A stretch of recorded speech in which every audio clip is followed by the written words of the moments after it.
by the grace of God, and supremely so for you. We're not writing to you anything other than what you read and understand, and I hope you will fully understand, just as you did partially understand this, that on the day of our Lord Jesus you will boast of us as we will boast of you. Because I was sure of this, I wanted to come to you first so that you might have a second experience of grace. I wanted to visit you on my way to Macedonia and to come back to you from Macedonia and have you send me on my way to Judea. Was I vacillating when I wanted to do this? Do I make my plans according to the flesh, ready to say yes, yes, and no, no at the same time? As surely as God is faithful, our words to you has not been yes and no. For the Son of God, Jesus Christ, whom we proclaimed among you, Silvanus and Timothy and I, was not yes and no, but in him it is always yes. For all the promises of God find their yes in him. That is why it is through him that we utter our amen to God for his glory. And it is God who is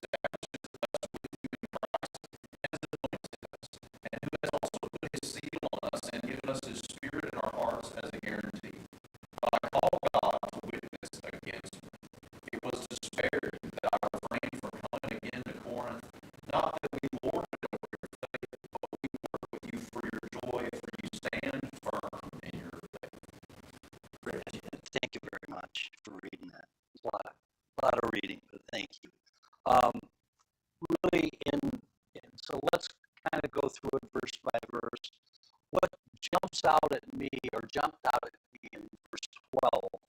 He uses the term boast.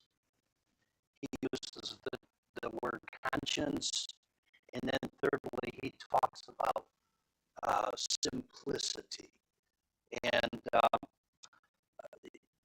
boasting doesn't carry it carried a different connotation back at the time of the writing than it does to us today. At least it does to me. I tend to think of boasting in a negative sense, and maybe you guys feel differently about it. If you do, that's okay. But boasting back at this time, in the manner it was used uh, described as rejoicing or having confidence in what you say.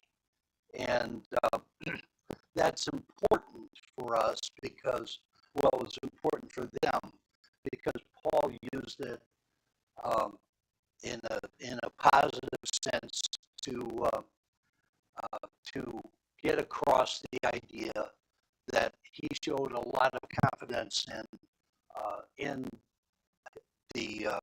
in the members at the Church of Corinth. There were a number of problems, as